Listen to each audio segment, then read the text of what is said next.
Hell yeah. Hello guys and welcome back to the channel, and tonight we are revisiting a film I've already looked at on my channel. It's one of the British folk horror classics. Now I've already revisited The Blood on Satan's Claw due to it having an 88 film remastered release, and at the same time they re-released the other classic from that period, Witchfinder General, starring Vincent Price. So this is the 88 film remaster version of it. Came out on 4K and on Blu-ray.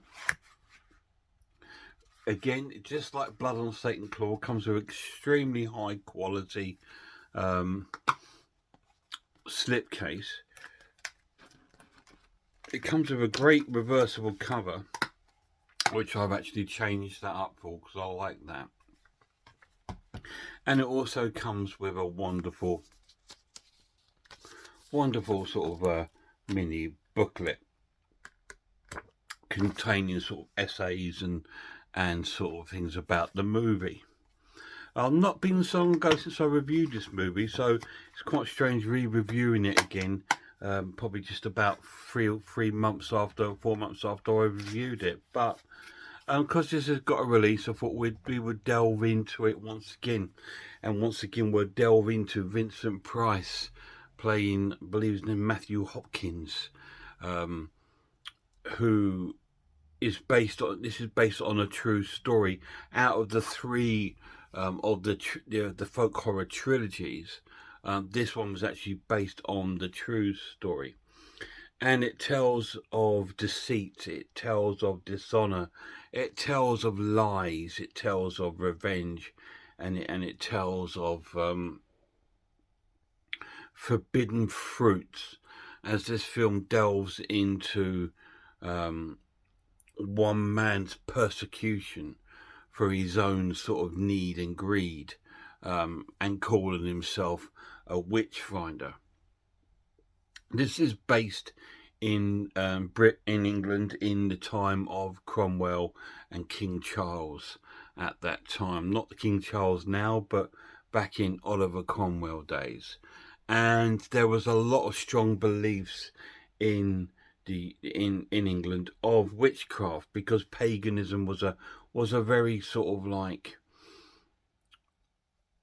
a prevalent sort of religion in the time, and it was normally the sort of poor folk or villagers that were sort of not cast out but sort of cut off from the main sort of towns and cities of England, and they had their own sort of beliefs for a good harvest and for like a normal day survival. And so they had all these sort of paganism sort of ceremonies which was attached to witchcraft. And that's just a misunderstanding and a sort of lack of knowledge of what the pagan was about, and the city and town folk feared these people and found them that their beliefs and ways were unnatural because it wasn't what they were sort of like used to. And this story follows Matthew Hopkins, played by Vincent Price, and his sidekick, and they're going around the country torturing people, mostly women, accusing them of witchcraft, getting them to confess of witchcraft when the majority of them weren't, but their ways and methods of torture were so strong and heavy-handed that it became, death became the more sort of like painless option to the things that were going on that these people were subjecting them to. And this is a time of when there was no hanging around, there was no messing about. If they thought you were guilty, you were hanged or you were burnt at a stake or whatever it is, dunked in the river, whatever sort of causes they wanted to do, they could do it. And this story follows them going to a little village on the outside of like a big sort of town. And in this village is a priest and his daughter who is in love with this soldier who's in the army, in the king's sort of army, because it's a civil war at the moment in the country between King Charles's army and obviously Cromwell's sort of like army. So there was civil war in England at this time, and the like right at the beginning of the film, the soldiers are on horseback, and one of them gets shot and killed by these sort of like Cromwell sort of assassins. So then they go hunting for him, and our hero stays with the horses, looking after the horses. Anyway, they all come back, and one of the assassins is still in the bushes, and he sees him and shoots him and saves his captain. So his captain gives him a few days off. So he rides off to his village to see his beloved Sarah. And when he arrives there, he's greeted by the priest, who's very, very pleased to see him. And the priest does something that's very, very unheard of that time. He pretty much offers his daughter's hand in marriage up to the soldier. It's not the sort of done thing that most fathers back in that day were so heavily protective of their daughters, and this was sort of like reverse, and our soldiers taken back by it, and he sort of freezes and said, "Well, yeah, of course, I'll be delighted to." And then Sarah arrives, and he tells her of the good news that her dad has requested or kindly given permission for them to marry, and she's over the moon. And there's a purpose and reason behind his behaviour, why he's asking her to marry him. It's because there's something bad coming to town, and we know it is. It's Matthew Hopkins. Now, the town folk have called him in because they believe, again, like it's a strange world we live in back then. You think it's strange now, it was stranger back then. And the locals all think that the priest is doing some sort of satanic-y kind of worshipping, which we all know he's not. And again, this is probably between, because of the Church of England, Protestant and Catholic, and say the paganism, all these separate beliefs, but kind of beliefs that all kind of really do believe in the same thing, but in a different way, all sort of clash. And so they've summoned him to the town to sort the priest out, to get a confession that the priest is a witch. Anyway, so Matthew and that arrive into the town, and they pursue the priest, and they torture him. They stab him in the back and stuff with like a sort of thin knife. I think because they believe if he's a witch, he won't bleed and feel pain. But he obviously feels pain and he bleeds. But they're still trying to get a confession out of him. And his daughter hears about this. Sarah hears about this. And she comes racing to town and bumps into our Witchfinder. And she's sort of like, first of all, she almost drops herself in it by saying, she's his daughter. But she cleverly says, no, she's sort of like works for him and stuff like this. And says that he's a good man. He's not this satanic or satanist or witch that they believe him to be. And and the perversions of our Witchfinder wants to find out more in a more intimate way. So he tries to arrange with her to have a meet-up at night time. And she said she would do that as long as you let him go, the priest, and stop torturing him. And so he agrees to him, but he says he can stay in the jail. So he goes to they take the priest to the jail, and Vincent Price, our Witchfinder, goes to meet Sarah in the evening. And Sarah's still trying to convince him to let him go. saying that he doesn't do all this sort of thing. And then you start to see a little weakness in the Witchfinder. Not for long, but you do. His crew of merry men are getting drunk in the pub with the local ladies of the night, if I should say, and they see him one going out for the evening again, and one of his main companion follows him to see where he's going, and he finds out that there's a sort of thing going on between him and the priest's daughter, and this is when it all changes round again, and he then says to his colleague, right, we need to carry on torturing the priest, and breaks his promise to the female, and then starts believing that she's a witch.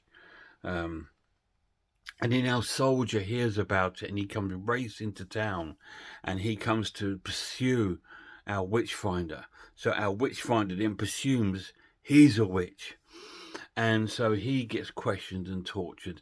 All this merry things going on, and it all comes in a disturbing way.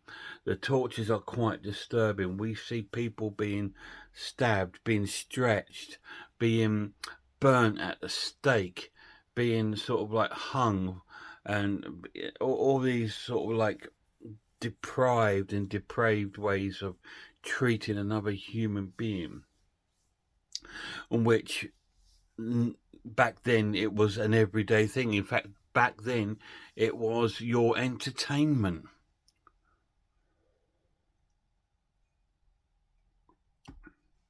And so this was England back then. And of course it's changed so much since then. But to find out what happens, you need to watch Witchfinder General to find out what actually all happens throughout the film. It's an incredible film. It's an incredible sort of story, and you think it's unbelievable. But when you find out these things happen, and it's true, it brings another sort of horror to it. Whereas Blood on Satan's Claw and your Wicker Man are based on novels and things, this sort of brings a more horror side to it because these things happened, and it makes it that little bit more of a horrible tale. The cast is absolutely stellar and wonderfully acted, and Vincent Price is so convincing as the Witchfinder. And you know, even Patrick Wymark makes an appearance in the film from Blood on Satan's Claw. We even have Wilfred Bramble making an appearance in the film, who starred in Steptoe and Son. So it's got a big cast, and it's all very well acted, very dramatic, almost played out like a Shakespearean sort of play of horror and disaster, and it's played out just like that. And it's really well sort of written and scripted, and it's a very gripping sort of film. The sort of film plays into different parts. The first part is of our hero, the soldier, and he gets sort of like rewarded for him saving the life of his captain, and then getting the priest giving his permission for hand in marriage to his daughter. And in the second act is with our Matthew Hopkins, whose evil ploys seems to have weaknesses in them, but they don't, and he is absolutely evil. And just cruel and merciless. All he wants is the result, so he gets paid. And in the final sort of act of the film is the turnaround, which I'm not going to explain into, because I'm not going to give anything away. Highly recommend this film if you love folk horror, if you love stories on British sort of history, if you love Vincent Price, if you love sort of like horror in general, I can highly recommend Witchfinder General. But do be warned, it is disturbing. It's quite a disturbing film, seeing people being tortured, as well as like there's quite a very graphic burning in the film, which is not very nice to see. It's probably the more graphic of the three of the trilogy. The other thing to be wary of for this film is that this edition contains two versions of the film. The English version and the American version. The American version contains a bit more of the sort of like nudity side of films, whereas the British censors didn't sort of allow that sort of thing to happen. I apologise for the light of this video. Night is drawing in now. It's well, I say night's drawing in now. We are sort of like 8:30, 9 o'clock at night, but it's starting to get dark. But that just adds another eerie bit to my video, doesn't it? So yeah, check out the Witchfinder General. So it's just had this 4K restoration re-release from Arrow, and the picture quality is better than the version that I do have on Blu-ray. That's been out a number of years, so this version is a lot more vibrant and crispy sort of picture than the other one. So if you are going to get them, get this one. It's about 15 to 16 sort of pound on Blu-ray. Very expensive on 4K. It's about £30. So I went with the Blu-ray because I think it's still 4K restoration, and because I've got a good sort of quality TV, it's still going to make it look amazing, and it does. Definitely worth picking up. Guys, to my next video, please check out some more horror channels. Check out Horror Hands, Horror Geek, Man v Film, RS Design, Pizzawell, I Am Ice Lord, Cat Watches Horror Movies, Grumpy Andrew's Haunted House. Until next time, and a massive shout out to my lad. Sorry, I keep forgetting tonight. Sorry, lad. Until next time, look after yourselves, look after one another, and I really hope I see you all soon.